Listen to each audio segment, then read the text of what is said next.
Hi there everyone, Lars back with another Rings of Power review and analysis brought to you by Camille's Harem. Not just a podcast for novice writers by novice writers, but also a YouTube channel by novice writers for novice writers. Because writing is an adventure, it's more fun with friends.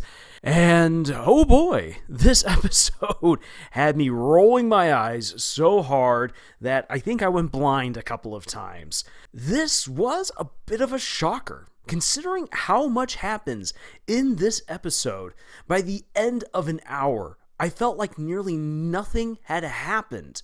This is a really strange dichotomy, and I'm going to start breaking it down because this episode right here as a setup episode leading into the 2-episode finale, this massive climax, which is going to be the siege of Eregion, the destruction of this great elven city, the death of Celebrimbor, and the scattering of all of this great knowledge leading to all of the rings that are not the elven rings falling into Sauron's hands, so that way he can then begin to pass them out to the dwarves and to the humans in order to enslave them to his great plan.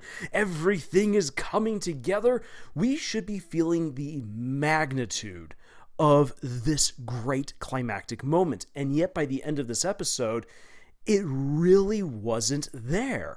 It was a massive letdown. Last week I'd said this is the best episode of the show thus far. That might not be saying a whole lot, but hey, that is something for the Rings of Power. This episode, as a follow-up, felt like a complete letdown. Not only that, but the rip-offs that were happening in various scenes were redonkulous. It was so bad, I can't English anymore.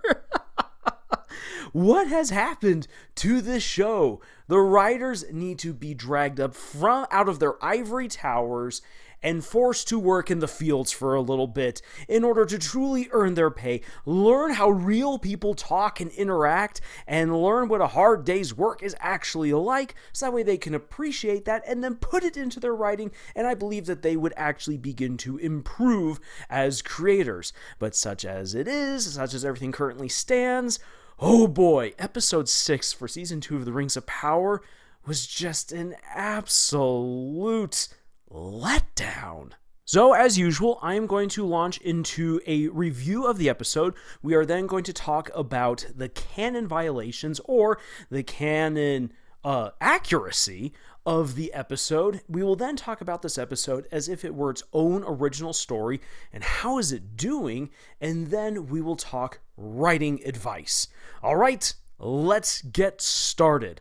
So for our review of this episode, I'm not going to go chronologically in the sequence of events that happened, but rather have a look at each individual story. Let's start off with the one that took up almost no time at all, and that is Arondir is tracking the orc army and kills some defectors from Adar's horde. Ooh, what does this mean? It means that Arondir is going to be headed towards Eregion thanks to a map that he took off of one of the dead orcs. And of course, this means that Isildur and company will also be following with, and they will be there to help rescue who they can from this absolute destruction that Adar is about to unleash upon Eregion. And speaking of the destruction that is about to be unleashed upon Eregion, Adar has managed to deceive those wonderful elven eyes and sneak an army of tens of thousands literally half a mile away. No one can see any of the trees being felled, no one can see any of the smoke from any campfires, nor do they see any presence of birds quickly flying away, animals fleeing this orc invasion, and no one for any reason goes out to check why some people from the elven city have disappeared. Oh no, we found someone with a horrible message carved into their chest, and he's dying. What should we do? Obviously, we're not going to go upriver and see what happened to the people who have now disappeared, because that's the sweet and simple thing to do.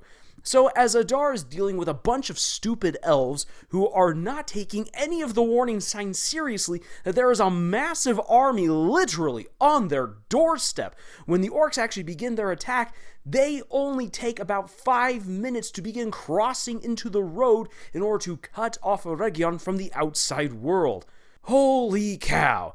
Well then, what is Adar doing while the elves are being stupid? He is speaking with Galadriel, getting her to trust him over food.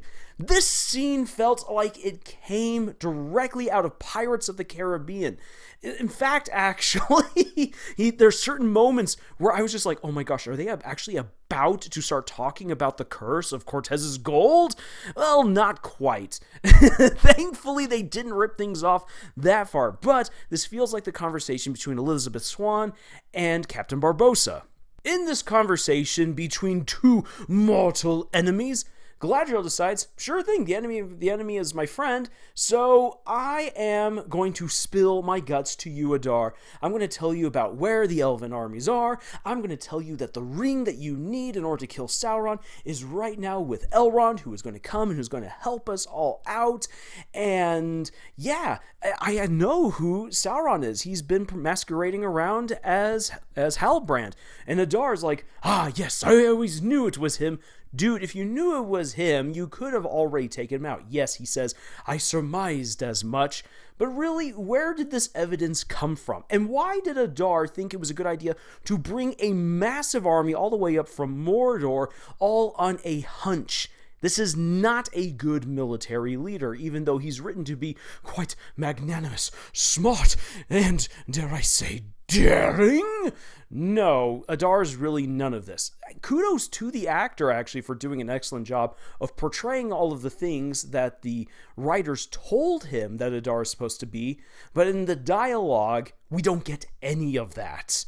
Unfortunately for Galadriel, because she's a moron, she spills her guts and everything. Adar's like, well, thank you for giving me everything that I need to know. Now I can destroy Eregion for good. I can corner Sauron. I can capture him. And then using the Crown of Morgoth, combined with the ring that I will steal from Elrond, I'll be able to destroy Sauron for good. Oh, believe you me, we are going to be talking about that crown later on. And what I find really dumb is that it's very clear that the show is trying to say, Galadriel, though, was right all along. She was right to share this information, and she was right that this is all a trap of Sauron's. How she knows any of that doesn't make any sense. This is a massive leap of faith. Everything that is now being set up has been a contrivance of the plot. Adar has no reason to move a massive army from Mordor all the way up to Eregion, and everyone would have noticed if he had done that, because you cannot move an army of tens of thousands, even through a fantasy land, without people noticing. We know this because of conversations from the books. People know when the Witch King decides to move out with 40,000 soldiers. It is very clear. It's very hard to miss tens of thousands of orcs moving along, carrying artillery. So that doesn't make any sense. How on earth did Adar figure out that Halbrand was Sauron? Why did Galadriel think it was a good idea to share any of this information? How does this information actually bring everything together? Don't know. But that's pretty much what's happening right there to set up the siege of Eregion. And once again, the elves are being absolutely dumb. And speaking of dumb elves, oh boy. Yeah, the elven smiths are absolutely stupid for not realizing that something is going on very, very wrong with Celebrimbor and actually trying to intervene and said, nope. This wonderful guy Anatar has told us that everything is A-okay. He knows that there's a problem, but he will take care of it. So we're just going to do what he says. Again, when the elven guards find out that a bunch of people have vanished and that there is a guard who is washed on up with this horrible message carved in his flesh, oh, nothing's really going on here. Anatar says he'll take care of it. Okay, everything is all good. These elves in Eregion are morons.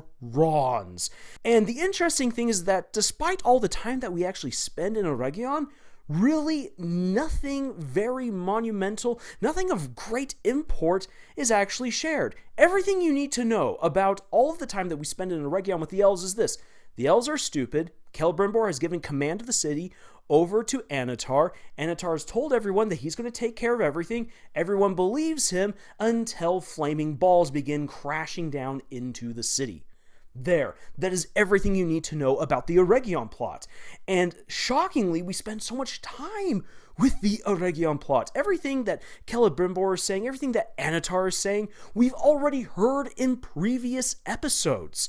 The only thing of any note that is actually done within this particular block of time from the episode, other than that Anatar is now in charge of Eregion, which really doesn't mean anything because the elves really weren't prepared for war anyway, is that we get to see Sauron pulling off another majestic vision to cheat and to trick Celebrimbor into thinking that everything is totally fine, even though he saw that it was just night, it's now day. So Celebrimbor is again being an absolute idiot and giving in to Sauron's temptations to be the greatest gemsmith of all time, and that the Silmarils will be nothing to the rings of power. The Lord of the Rings, the rings of power. The Lord of the Rings, the rings of power. They really enjoy bringing up the names of the books and the shows repeatedly, and while that can be interesting and cool in certain cases,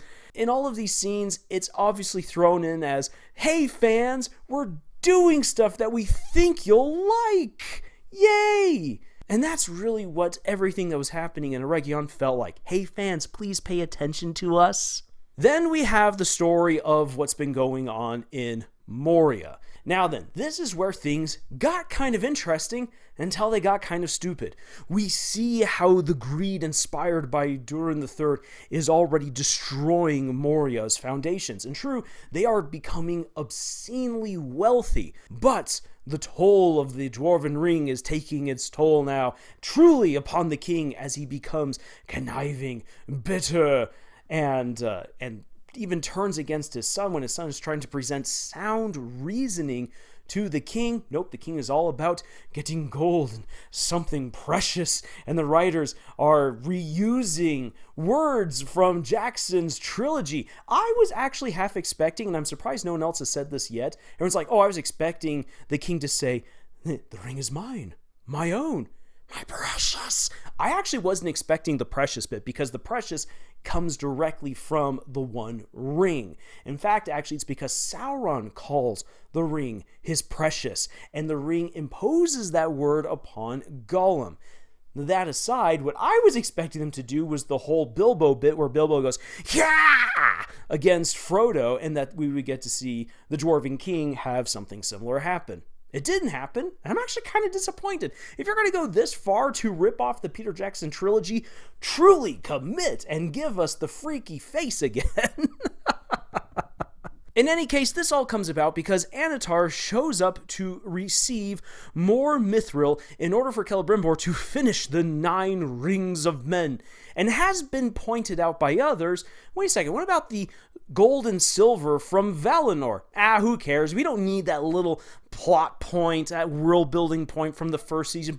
No one's gonna remember that. We only care about the mithril, which contains the might of the Silmarils. Yeah, right. Anyway, Durin III is like, no, you won't get any, because eventually you're going to come back to me really needing that mithril, and then I can charge you for everything that I could possibly want from you. Aren't I so greedy? And Anatar looks, sees the Balrog in a torch, and is like, okay, well, Balrog is going to destroy all of you guys, and I am going to steal the mithril on my way out. How did he did it? No one knows. No one really cares at this point. He has mithril to hand to Celebrimbor as he bewitches him with his great vision later on. And Durin the IV is like, what the hey is going on? My father's going absolutely mad when he shares this with Disa. Disa has this whole moment of, we must rise up. We must protest. We will do stand-ins and sit-ins in the mines. And Durin's all like, oh, we actually get a moment where I thought we were going to have a really good emotional turn of like, I can't go against my father. You know how much I love him? And Disa's like, he's like a father to me too, better than my own father. I'm like, we're about to get emotional payoff. And then we didn't. We go into the mines for a really weird Disa singing moment where she manages to control giant bats to go and attack the miners and drive them off. And then she and Durin are like, now it's time for the next part. Ha-ha! Oh boy, where are we going with this? And then, let us cut on over to the stuff that's happening in Numenor that doesn't really seem to be of any sort of consequence. Elendil is brought before Ar-Pharazôn to be tried and to be sentenced to death unless he swears loyalty to Ar-Pharazôn. Elendil says, I denounce all of my crimes, but I refuse to pay my loyalties to you, to swear my fealty to you. It is only to the true queen, Muriel. And it was a cool moment. The actors, again, are actually doing a very good job. I like what's happening with Ar-Pharazôn. I like what the actor of Elendil is doing. But the story takes a really stupid turn when the queen herself is like, no, Elendil, I can't have you do this. I love you! And granted, no, she doesn't say I love you, but it's very, very clear from all the touchy-feeliness that they want us to ship the queen and Elendil. Why? So that way we can have our hearts crushed, our little shipping hearts ripped out when Ar-Pharazôn forces Muriel to marry him later on. That's what's being set up here. In any case, for what he has done, Elendil will now be given to the mercy of the Valar. He'll be judged by them by being thrown into the sea, because the sea is always right.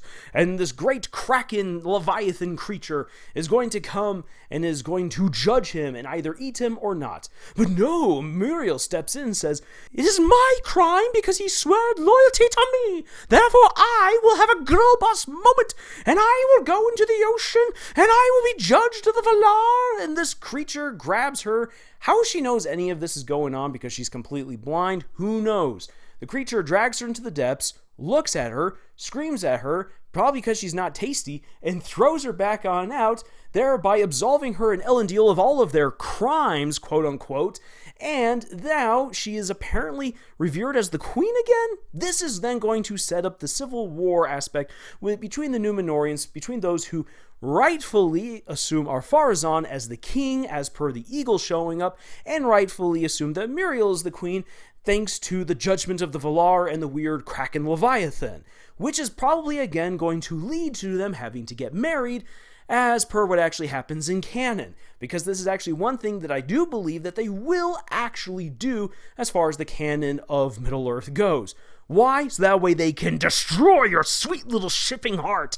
Not because they actually want to do the line of Ar-Pharazôn and Muriel actually being a wedded couple, which is really disturbing since they are cousins, and we all know this is to be wrong. Even Tolkien pointed out how wrong it was. No, this is all for the ship baiting. 100%. And speaking of ship baiting, oh, isn't it nice that Nobody and Poppy are now making out? Oh, you better watch out, Nobody. Are you paying attention to where Poppy has that snake? I'm not talking your snake. I'm talking the snake with the poisonous fangs that she put right in your crotch as you two were awkwardly making out.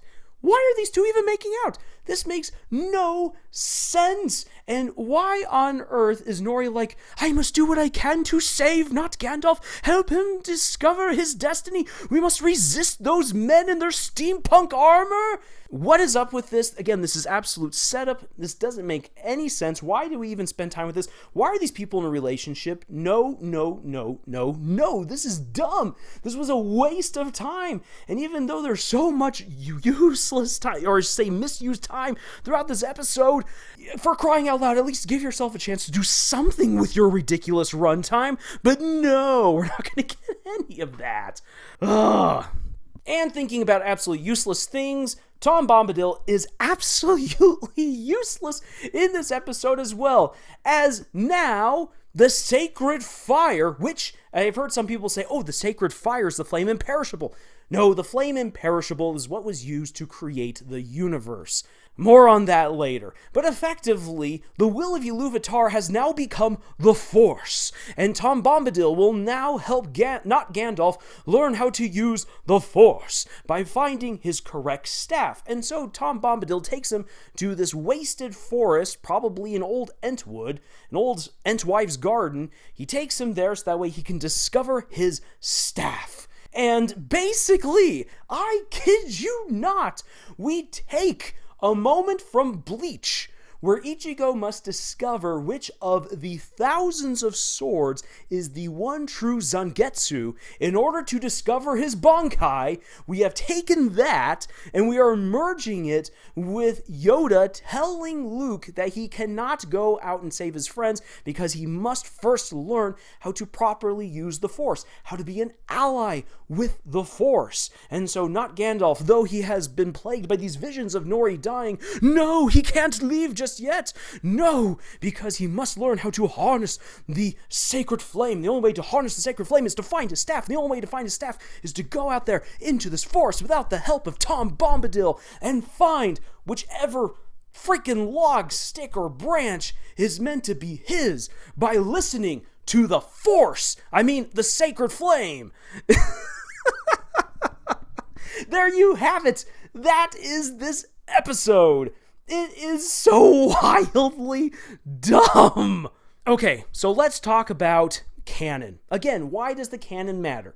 The canon for any story matters is because this is the world building by which you must adhere to, the character arcs that you must adhere to. If you don't follow this, your story is going to become wonky and start falling apart, which is what we see happening throughout this episode. Even though, again, there's so much stuff going on, the moment that you take time to try to figure out exactly what you just watched, you realize that it all just starts falling apart.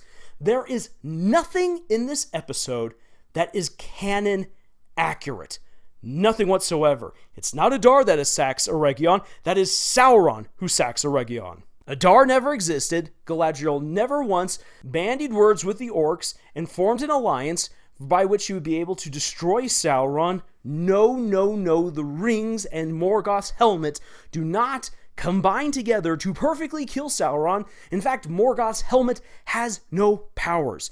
They are trying to infer that the might and power of the Silmarils somehow did something to Morgoth's helm, and that it was then reshaped by Sauron and has this angelic killing ability because it has been infused with all of this hallowed magic.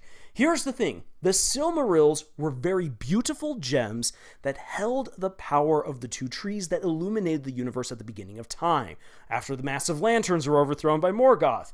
Woohoo! Deep lore right there. Because these gems hold such beautiful light, and they were the most magnificent things ever created based on what Feanor had observed of the light being caught in Galadriel's hair, which again, Galadriel never gave Feanor not a single strand of hair, though he begged her 3 times, and she gives 3 of those hairs of hers to Gimli when he asks for just 1, which is a really cool story, which of course Rings of Power could never get close to ever truly replicating. Feanor created the 3 Silmarils. The Silmarils were then hallowed by the hands of the Valar to signify just how precious, just how amazing, and how highly they regarded these amazing gems, these works of Feanor, who was one of the greatest elves to have ever lived. Morgoth was jealous of these creations, stole them, and used them after killing the trees alongside Ungoliant to declare that he was now the master of Middle-earth and of all creation because he now held the last of that great light in his own crown. However, he could not hold on to them because they had been hallowed, and by now he was so evil that even though he was a Valar, he could not touch them without being burned, which is why he fashioned the crown to hold the Silmarils, and the Silmarils with their holy light was like a weight on him which bowed him down upon his evil throne because he was so evil and couldn't handle the holiness. It was the Silmarils, not the crown. The crown never features into any of the lore except for when the Silmarils, first by Beren and Luthien and then later by the Valar, are plucked from the helm and then he is cast off into the void. So again, here we have the writers playing around with all these different kinds of magic, trying to make the Silmarils this weapon that can be used. The Silmarils were never meant as a weapon. They were a holy gem that holy gems that captured the light of the trees. And also, we should point out that the sun and the moon are the vessels that hold the last of that light. After Morgoth and Ungoliant destroyed the trees, the Valar sang to the trees and encouraged them to spring out one last fruit and one leaf. Using these, they crafted the sun and the moon. So there you go, some really neat lore. These are all things that can be incorporated into the show. Yes, they do not have the rights to completely adapt the Silmarillion. However, that is information that they can still cite and still use without having adapted the entire story. And it would actually make the world feel way more fleshed out and, of course, adhere to what Tolkien actually wrote. But no, they don't go that route. The Silmarils are weapons. So yay, the Silmarils are weapons now. why then? So what this basically conveys to us, if you're paying attention, is that what Sauron's trying to do with the rings, and this is what the writers are trying to do. They're like, oh, the rings are truly the most powerful, the greatest of all, is that if the Silmarils were these great weapons, and that the rings are actually meant to be greater than the Silmarils, which is what Sauron says to Celebrimbor in this episode, that is meant to convey that the One Ring, once it's finally forged, will be the greatest weapon in all of creation, that it will have surpassed the Silmarils, the great weapons that Morgoth himself used. No, that's not what it is. And even though they are not saying that outright, that is actually what they are implying. It is incredibly dumb. And so, no, you can't just simply take the crown of Morgoth infused with holy powers, and then the ring of Galadriel infused with the power of the Silmarils as well, and craft this great weapon that will be able to destroy Sauron. No, because Sauron is a Maya. You can't just simply kill a Maya. You can destroy a Maya's body, like what happens to Sauron at the end of the Third Age, when the ring is destroyed and he can no longer hold a physical form, but he still lives on as a spirit, which is why then Ilúvatar is like, I'm just going to send a wind and whoosh, sweep you away, and you will go off into the void, you will lose all power. That's what happens to Sauron. He loses everything. He doesn't die, he loses everything, which in many respects is even worse than just simply ceasing to exist. Now then, let's talk about this stupid nonsense from Tom Bombadil about the sacred flame. What we should actually be referring to here, where it's not the flame imperishable. The flame imperishable was put into the void, not the void that Morgoth is sealed away into, but the void of creation. At the very beginning of time, as Ilúvatar had the choruses of the Valar and the Maiar singing according to what he proposed to them, they wove, even though Morgoth, or at that time Melkor, tried to manipulate the music, both ordained by Ilúvatar and messed around with by Melkor, created this vast universe. It set the pattern. And what Ilúvatar did, though Melkor tried to steal the flame imperishable, is that he put it into the void, granting this great spiritual design and the means necessary to transform it all into real physical matter. And thus the Valar and the Maiar went down according to their skills and their knowledge and developed the beauties of the universe. Middle-earth with all of its complexity of the waters, of the forests, of the mountains, of the valleys, of the earth underneath, trapping the great abominations of this greater age. Who knows? Great mysteries and wonders are sealed throughout the cosmos. Stars were put into their order. The wind and water brought life. It gives me goosebumps actually thinking about just the beauty, the majesty, the power that went into creating this. And this was all fueled by Ilúvatar's great power, the flame imperishable. Now then, if we're going to talk about the sacred flame and what Gandalf actually says, Gandalf says right here, I am the keeper of the sacred fire, wielder of the flame of Arnor. What is he making reference to? He is referencing to the fact, hey, I am a ring bearer, I am a Maya, just like you, Balrog, and I have been sent on a very purposeful quest to defeat Sauron. You are a servant of Morgoth, just like Sauron. It is you who will go into the void should you fight me here. This is a very powerful statement from one Maya to the other, of two mighty souls clashing. That is what is happening right here. What is Gandalf's charge? What is his deed? It is to ensure that mankind overthrows Sauron, ending the Third Age peaceably, liberating Middle-earth of this great evil, and allowing for the time of men to be ushered in. That is Gandalf's charge. What is happening here in this episode is that the will of Ilúvatar is becoming the Force. J.D. Payne and Patrick McKay, as students and acolytes of J.J. Abrams, and even though they wrote for Star Trek, would have been people who should have, if everything had gone according to plan for J.J. Abrams, would have been people to have actually written stuff for Star Wars. Rather than having the weird acolyte thread, J.D. Payne and Patrick McKay probably at one point were tossing around what they would actually do if they were given the chance to play around with the Force. Well, that's never going to happen. Kathleen Kennedy doesn't want anyone of J.J. Abrams' ilk within Lucasfilm anymore because of the disaster that was the rise of Skywalker, or the rise of Palpatine. So, now they are taking those ideas of the Force and imposing it upon Iluvatar. Rather than there being a god, and then the Valar who adhere to his will and so govern the universe, no, it is now just, what does the sacred fire, the thing that fuels all of the universe, want? This is stupid, because the flame imperishable, even if the sacred flame and the flame imperishable are the same thing, the flame imperishable has no will. It is simply a power source controlled by Iluvatar. Iluvatar is the one who has all of the will in Tolkien's universe. Everything is according to his grand, exalted, cosmic design. It is not some great force. It is not some energy field, nor is it a thread or anything stupid like that. And the stupid wizards should have already have come to Middle-earth with their staves, and their staves are just merely magical implements. They are not the thing that grants them their powers.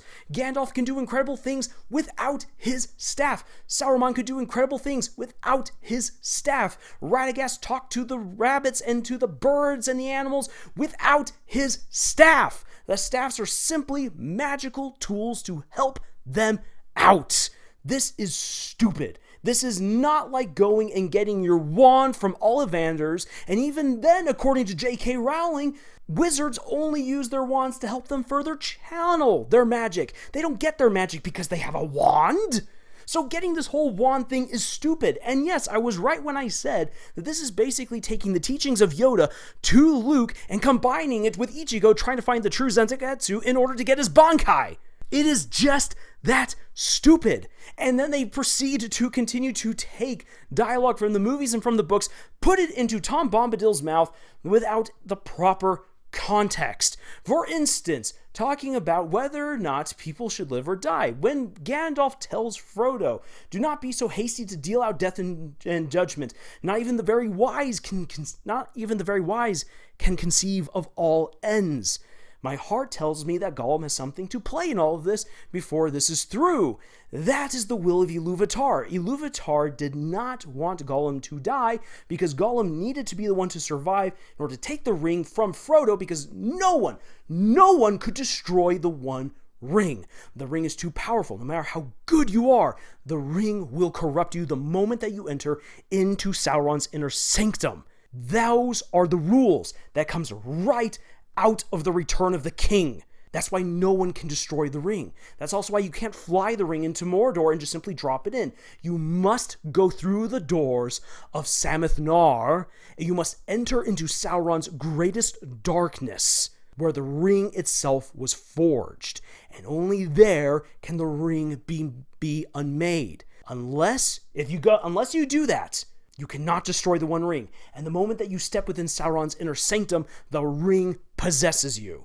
That is why Isildur fell. Such a great, honorable, good man. Fell because of the machinations and the schemes of Sauron built into the One Ring during the Second Age. I guarantee that J.D. Payne and Patrick McKay have no idea that this is even the case, because even though it's very clear by now that they have read the books and that they have been purposefully destroying the lore, I highly doubt that they paid enough attention to those very few critical sentences towards the end of the Return of the King that explain why this works, especially because most people have no idea why you couldn't just simply fly the eagles into Mordor to destroy the One Ring.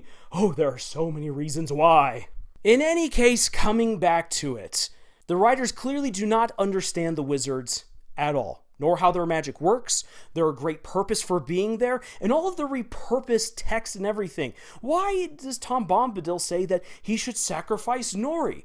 If his job is to get the staff in order to wield the sacred flame, in order to defeat evil, then wouldn't it be the right thing to then save Nori as well? Tom Bombadil, rather than being all cryptic and like Yoda, I mean, yes, if they weren't trying to write him like that, then it would be simply, look, not Gandalf, you want to go save your friend, you need to go get your staff immediately. Search within yourself and find what resonates there. As you search throughout this grove to find the proper staff for you, you will connect with the sacred flame, and the sacred flame will reveal to you why you are receiving these visions and what you must do. This is a leap of faith.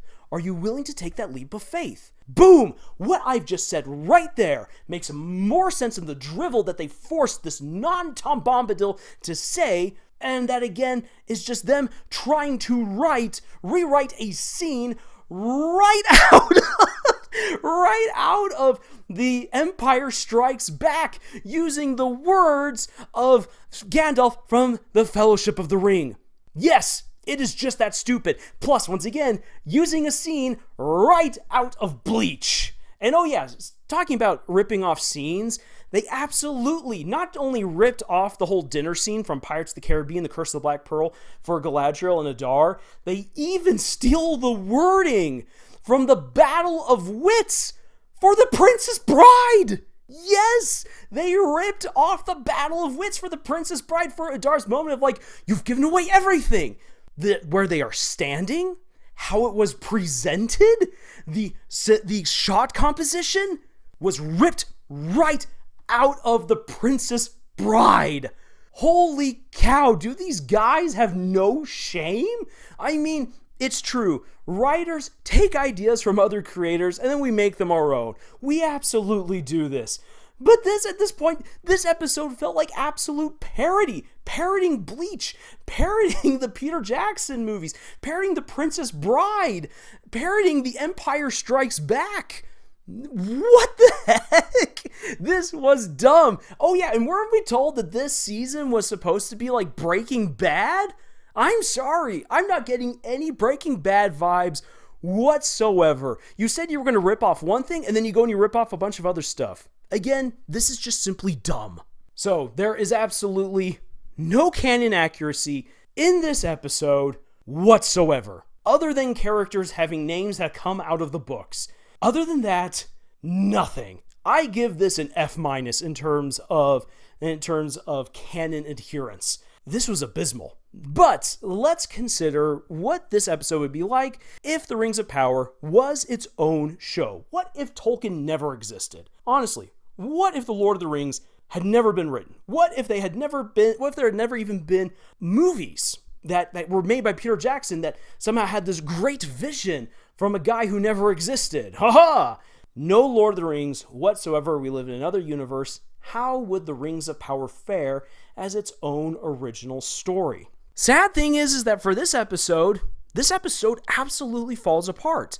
This episode is meant to set up a lot of different things. It's meant to set up how Arondir and Isildur and maybe some of the other people from the southern lands end up at Eregion in order to help out breaking the siege and rescuing people. It's supposed to set up how Galadriel has been defeated, but of course also how she is absolutely right about what's going on. How Adar is able to set up the siege and then spring his great trap onto Sauron. That Sauron has planned all of this out. That Celebrimbor will finally finish the 9 Rings of Men, thereby allowing Sauron to perpetuate his great scheme upon Middle-earth, and so many other things. That not Gandalf is now going to be set up to fight against this evil wizard who we don't know what his deal is or what he's doing. We've gotten almost nothing about this evil wizard, so why should we care? And again, why should we care about what's happening with the Harfoots and with the Stoors? So let me just start breaking down why this episode absolutely fails from a creative standpoint. There is way too much going on with characters that we don't know anything about or that we don't care. They could have pulled this off. If we actually cared about Arondir, Even though he's only there for one scene, it would have been really cool. If we actually cared about now Gandalf and these stupid hobbits who absolutely deserve to be destroyed, we would actually care. We would be really invested in this great moment of like, oh my gosh, things are all happening. What should we do? What's going to happen next? If we cared about these characters, we would care about what's happening, even though they get such little time on screen. We would really care about what's happening in Numenor. If we cared about Muriel and about Elendil's family, we might care, I at least care about Elendil and Ar-Pharazôn, thanks to the actors being so good. But honestly, I couldn't care less about what's happening in Numenor, nor do I really care about what's happening in Eregion outside of what's happening with the rings. Because again, we have not been given any time to really get to know these characters. And I thought it was hilarious that this episode even makes a point of pointing out how you've probably forgotten the name of the beautiful elven woman who's been helping Celebrimbor. They actually make a point of pointing that out in this episode, kind of making a joke of it, that you probably don't know her, and you probably don't care either. So here's the thing, because we don't really know these characters very well, or we don't care about them, all of these brief moments of setup end up being way too fast. The pacing is all over the place. We don't spend enough time in any one area to concretely enjoy and understand what is going on. Absolutely not. What's happening with the Dwarves of Moria was way too fast.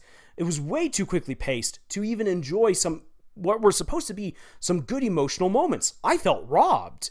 Then what was happening in Numenor just felt like a massive eye roll because everything was just being sped up so that way Muriel could have this awesome girl boss moment in order to reclaim the throne, which again didn't make any sense because none of this was properly explained to us beforehand. And again, do we actually care about Queen Muriel? Probably not. For those who do, they probably enjoyed this. But for those who don't feel an attachment to her or what's happening in Numenor, I guarantee that they felt, why are we spending 10, 12 minutes on this? Again, 10, 12 minutes for what's supposed to be a very powerful plot point? Yeah, that's just speeding on through. So the pacing is absolutely messy. Again, if you actually cared about these characters, maybe it would work. I think that it could work. But without all of the good solid foundation to build up to this point, the pacing destroys any emotional attachment that we could have to any of these characters or to any of these scenes. Another big problem is this. Shipping. What the heck is going on here? First of all, Ar-Pharazôn's son being somewhat in love with Elendil's daughter. Okay then, so she's hot. Beyond that, why should I care about this relationship other than that's tearing Elendil's family apart? But really, you don't even need the shipping in order to make that happen. Then why on earth is Nobody and Poppy already getting together and smooching? These characters don't know each other as far as we know. If we actually take their combined time on screen together, this is them spending 5 minutes together and then realizing, you're my soulmate. Let's make out. And is that your snake or the one in my hand that's right there? It's stupid. Oh my gosh, this is bad. And then Elendil and the Queen? Oh, shipping moments galore. And Sauron and Celebrimbor's assistant? Oh, the shipping. Oh, what about Galadriel? What about Sauron wanting her back as well? I mean, that was part of the whole billing for the season, is the unspoken connection between Galadriel and Sauron. Shipping. There's no sculpting whatsoever going on here. These relationships have no weight to them. They can't hold any water. Why does Poppy like Nobody? Other than like, I like my doofuses. And that's implied. That's implied from just, again, 2 very short scenes. 5 minutes across multiple episodes. And Elendil and the Queen? Lots of touching going on. Oh, touching. But no substance, no words, no genuine time spent with each other to actually build a proper trusting relationship, other than one scene back in the first season of, Captain, I need you to be my eyes. Boom! There is your connection between these two. This is stupid. there's no reason to get involved in any of these set of ships because they don't make any sense. So this episode actually tries to build itself on its shipping, and it abysmally fails. So the pacing, the attachment, the shipping are all absolutely awful. Combined with that, then, just all of the illogical stuff going on. Look, if we even remove the canon stuff, again, because we're thinking that there's no Tolkien in this universe of ours, the elves should realize that there are orcs on their doorstep. That close? Come on. Galadriel, you think that you are somehow in control of this alliance between you and Adar, that you could actually be at least equal partners? Oh, come on. The illogical moves and choices being made by these characters are insulting to what has been presented for us. This show goes against its own canon. There is no reason for Galadriel to work together with Adar. If anything, she should be feeding him all of this useless information that sounds really great, but no, isn't she also supposed to be the commander of the northern armies, who's supposed to be really intelligent, really brave, very resourceful? We get none of that in this episode. Plus, we've already seen that she can defeat multiple orcs by just simply taking a little bit of wood or a little bit of bone and then just going to town on people. But we don't see any of that. She's an absolute wimp in this episode. So this series breaks its canon. Things are happening simply because the writers demand that the plot be so. And with them trying to get all philosophical with Tom Bombadil, because Tom Bombadil is not actually explaining anything, but is using quotes that, again, they're taking from Tolkien, but if Tolkien does not exist in this universe that we're talking about here, what they've effectively done is thrown a bunch of really fancy words and a word salad at you and expect you to somehow understand what any of that means. Because we don't have the context to quotes that they're using from the Fellowship of the Ring, you are getting a bunch of gobbledygook that does not make any sense in the situation that not Gandalf finds himself in. So the dialogue is deplorable. The logic is insane. It completely breaks things. They break their own canon. The shipping makes no sense. The pacing is awful, and we have no connection to these characters. This is meant to be an amazing episode to set up the emotional stakes of what is to come, but none of that is there. This is an hour of wasted time. By the end of this episode, the only thing of any real note that you can take away that actually matters to the plot overall is nothing that happened in Moria, nothing that's really happened in Numenor other than that Queen Muriel is back on the board, but even then, this didn't actually need to have happened for what they're trying to set up. Absolutely not. And in fact, they rob Elendil of a chance to truly prove himself as a hero, so again, Elendil is getting shafted.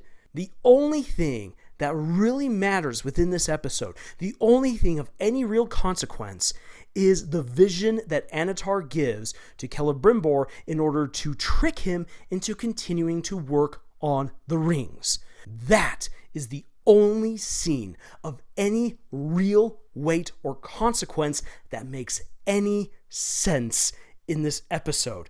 That is why after an hour, it felt like almost nothing had happened. So, with all of that being said, what is the writing advice that we as novice authors can take away from this absolutely atrocious, abysmal episode? Let's talk about why this episode actually failed and what we can take away from it.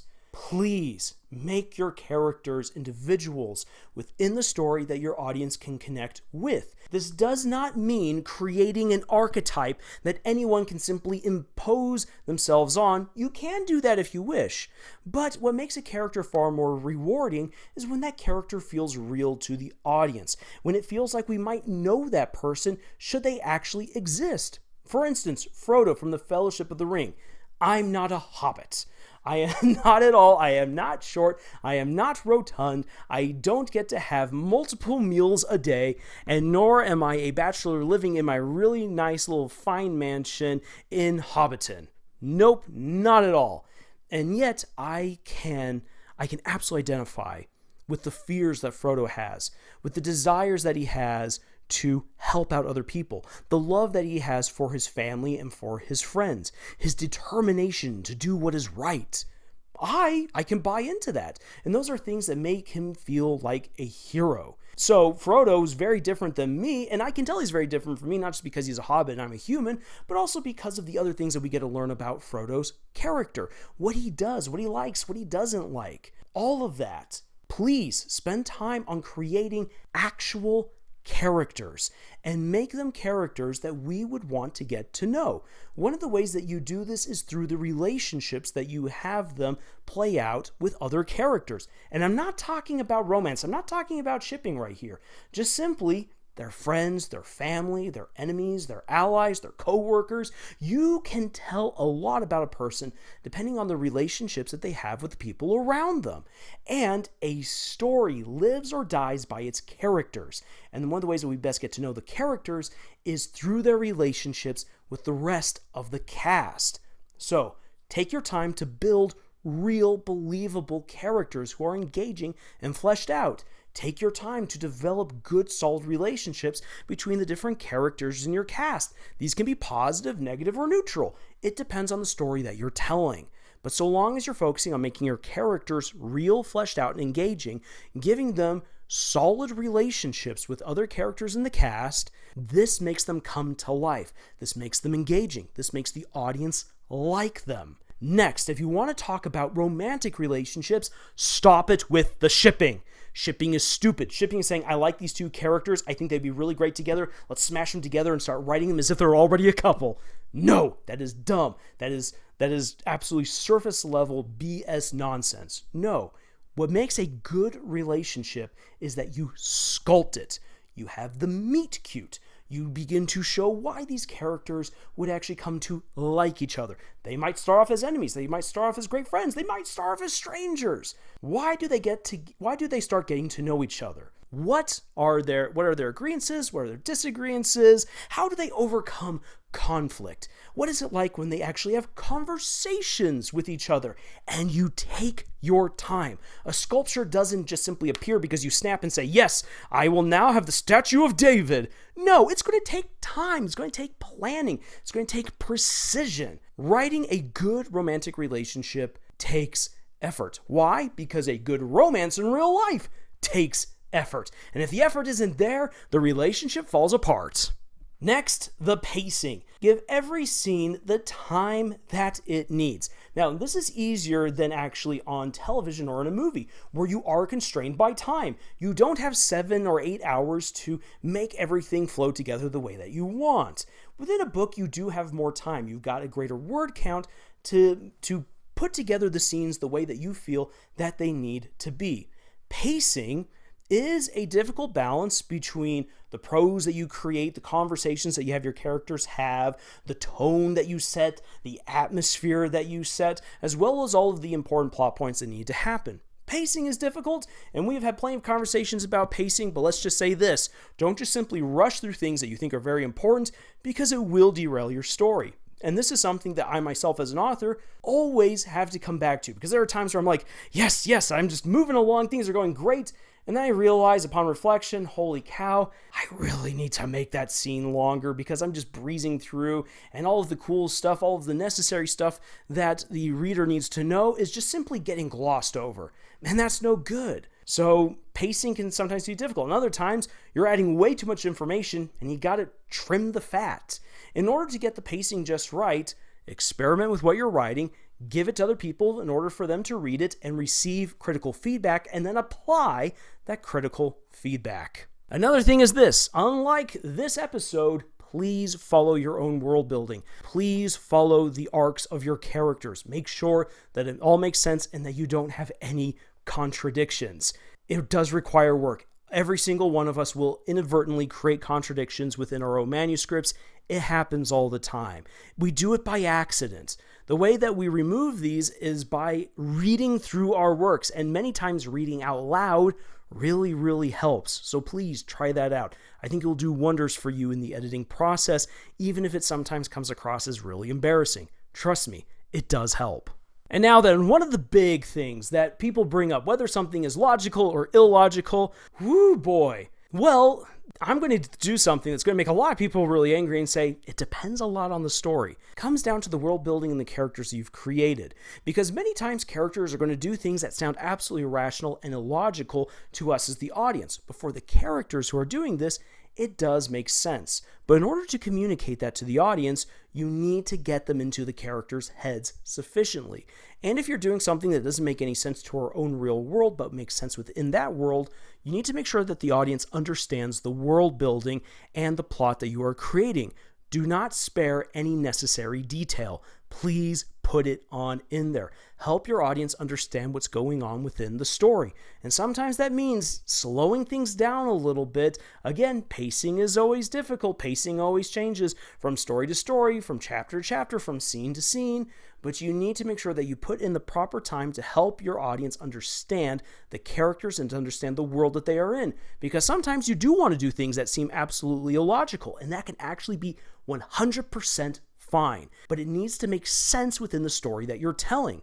If that doesn't make any sense within the story that you're telling, that is when you are being truly illogical and when your story begins falling apart. So for instance, if you do not want your elves to realize that there's a bunch of orcs right outside their gates, then perhaps have the orcs have the orcs in tunnels, like back in season 1, but with legit tunnels underground, so that way they can pop up as needed. Hey, that's actually written in the Return of the King. The orcs do that at the final battle at the Black Gates. They're in a bunch of tunnels, and they suddenly pop up all around the armies of the West and then surround them. Ho, ho, ho! You could actually do that here in this show as well. It would make absolute sense. But if the orcs are all out in the open, camping at most a half mile away from the gates, of course they're going to be spotted. Anyone could spot them. You don't need to be a sharp-eyed elf to realize that something is very wrong half a mile away in the woods at your freaking front doorstep over the course of weeks. No, if you want to hide the orcs, have them do something clever. You can do it. You can be creative, and you can have something that makes sense. But an army of tens of thousands just simply camping out in front of a city and no one realizing, that's just dumb. So really, it takes a little bit of going over things. Again, the writers of this episode could easily have had their cake and eat it too with the orcs camping out in front of a region, but have it be with them hiding out in tunnels. Or maybe they had also dismantled all of the artillery and they've kept it in other places in the woods, hidden, and then when the horn is blown by Adar and they all start popping up out of their hiding places, they can very quickly put together their artillery pieces, and the elves don't realize that, holy cow, they were this close to us all along. How did they get artillery right there? This is, again, stuff that has actually happened in other stories and even in real life. These kinds of things do happen, but it needs to make logical sense. Making the elves stupid and blind for no good reason just simply takes away from things. It makes us feel uninvested in the story, because when you make characters purposefully stupid so that way the plot can progress, that is the moment when the suspension of disbelief shatters. So there you have it, some writing advice taken out of this atrocious episode for the Rings of Power. By golly, we got 2 more to go this season, and then we're done. We're getting into a massive battle, and if you have been around with this channel for any long stretch of time, you will know this. I love battles. I love battle sequences. I love writing massive fights. This is my bread and butter. This is what I really enjoy. And so I am hoping, although I am 99.9% sure that I'm going to be let down, I am hoping that we're going to get 2 awesome battle episodes, because that was what was promised to us. And if that also turns out to be a lie, then effectively this entire season has been built on a foundation of sand, and we're just watching the last parts of it crumble away into the sea. So we will find out next week for the 7th episode of Season 2 of The Rings of Power. But until that time, if you're looking for more writing reviews, insights, analyses, and the likes, then please feel free to check out our other videos here on our channel. And if you'd like to support the work that we do, subscription is always appreciated, comment is always loved, and we would especially love it if you checked out the books that we ourselves have published. Links for them are in the description below. But otherwise, thank you so much for joining us on this incredible, sometimes frustrating adventure that we call writing. And until the next time, y'all, tschüss.